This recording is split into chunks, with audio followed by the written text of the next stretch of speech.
আমার নিজেরই তো লাখ খারাপ। আমি আরেকজনের বিচ্ছেদ নিয়ে কিভাবে কথা বলবো? আরেকজনের বিচ্ছেদ নিয়ে কথা বলা এটা দুষ্টামি ছাড়া কিছুই না। আমার রিলেশন টিকে নাই, কারণ আমি স্যাক্রিফাইস করেছি। যে কোনো রিলেশনের ক্ষেত্রে স্যাক্রিফাইসটা খুবই জরুরি। ভুল বোঝাবুঝি থেকেও বিচ্ছেদ হয়, তো এটা আমি পক্ষপাতিত্ব না। ছোটবেলায় শুনেছি জুয়া ব্যাপারটাই নাকি হারাম। আমরা যেহেতু শিল্পী, আমরা যদি এটার প্রচারে নেমে যাই তাহলে কি হবে? এটা অন্যায় করার জন্য মানুষকে আমরা আরো উৎসাহ দিচ্ছি। নিজের বিজনেস আর নাটক, এই দুটো নিয়েই ব্যস্ত। অবশ্য এই অ্যাওয়ার্ডটা একটু ডিফারেন্ট, তো যেহেতু আমাদের একটা পরিবার, আলাদা একটা গ্রুপের অ্যাওয়ার্ড, সেজন্য আরও বেশি ভালো লাগছে। আমরা যারা সার্কেলের আছি তাদের নিয়ে একটা গ্রুপ, উই আর ওয়ান। এটা প্রায় 3-4 বছর আগে থেকে এই গ্রুপটার সাথে আমি অ্যাড আছি। তো বিপদ আপদ সব সময় দেখা যায় এখানকার প্রতিটা মেম্বারেই একজন আরেকজনের পাশে থাকে। তো ঈদের পরবর্তীতে আমাদের দেখা যায় কারোর ব্যস্ততার কারণে বা কেউ কেউ গ্রামের বাড়িতে গিয়েছিল, দেখা হয়নি।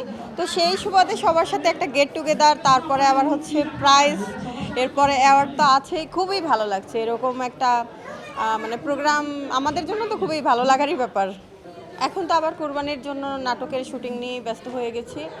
ঈদের সময়ে কিছু কাজ আমার অনিয়ার গেছে ইউটিউব প্লাস টিভি চ্যানেলে, আর এখন আবার নিজের বিজনেস আর নাটক, এই দুটো নিয়েই ব্যস্ত। আর আগামী মাসের 2 তারিখ থেকে আমার একটা অনুদানের সিনেমার শুটিং শুরু। এটা রবীন্দ্রনাথ ঠাকুরের গল্প অবলম্বনে দেনা পাওনা সিনেমাটির নাম। আর এটার পরিচালনায় আছেন সাদেক সিদ্দিকী ভাইয়া। আর এটার শুটিং আমরা মোবাইলে করতেছি 2 তারিখ। এটা আসলে গল্প তো পুরোপুরি বলা যাবে না। দেনা পাওনা উপন্যাসটা যেহেতু আমরা অনেকেই পড়েছি, হয়তো তোমরা সবাই গল্প বললেই বুঝে ফেলবা। তা আমি এখনই আমার ক্যারেক্টারটা বলতে পারবো না, যেহেতু আমার ডিরেক্টর নিষেধ করে দিয়েছে। আমার নিজেরই তো লাখ খারাপ। আমি আরেকজনের বিচ্ছেদ নিয়ে কিভাবে কথা বলবো? অনেকে আমাকে কোশ্চেন করে আমি এখনো কেন বিয়ে করতেছি না বা সিঙ্গেল কেন, এই সেই। আমার লাখই যেখানে খারাপ, আরেকজনের বিচ্ছেদ নিয়ে কথা বলা এটা দুষ্টামি ছাড়া কিছুই না। আল্লাহ সবার কপালে তো সব কিছু লিখে রাখে না, হয়তো আমার কপালটা ওই দিক থেকে খারাপ। আর বিচ্ছেদ তো আর একজনের ইচ্ছাই হয় না।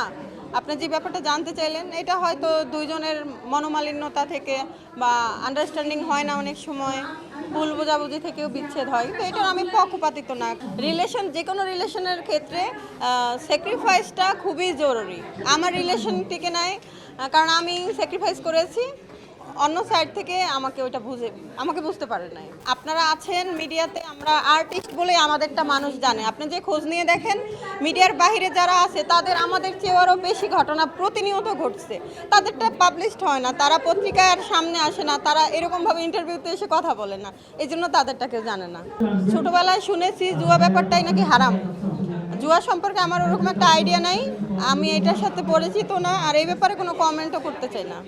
অনলাইনে আসক্ত কোনো লোভে পড়ে অনেকেই হয়ে যাচ্ছে বা হতেই পারে, কিন্তু এটা তো ঠিক না। যেহেতু এটা আইনের সাইড থেকে আমাদের কান্ট্রিতে এটা কেউ অ্যালাউ করে নাই, সেই ক্ষেত্রে বলবো আমরা যেহেতু শিল্পী, আমরা যদি এটার প্রচারে নেমে যাই তাহলে কি হবে? এটা অন্যায় করার জন্য মানুষকে আমরা আরও উৎসাহ দিচ্ছি। এটা না করা উচিত শিল্পীদের ক্ষেত্রে।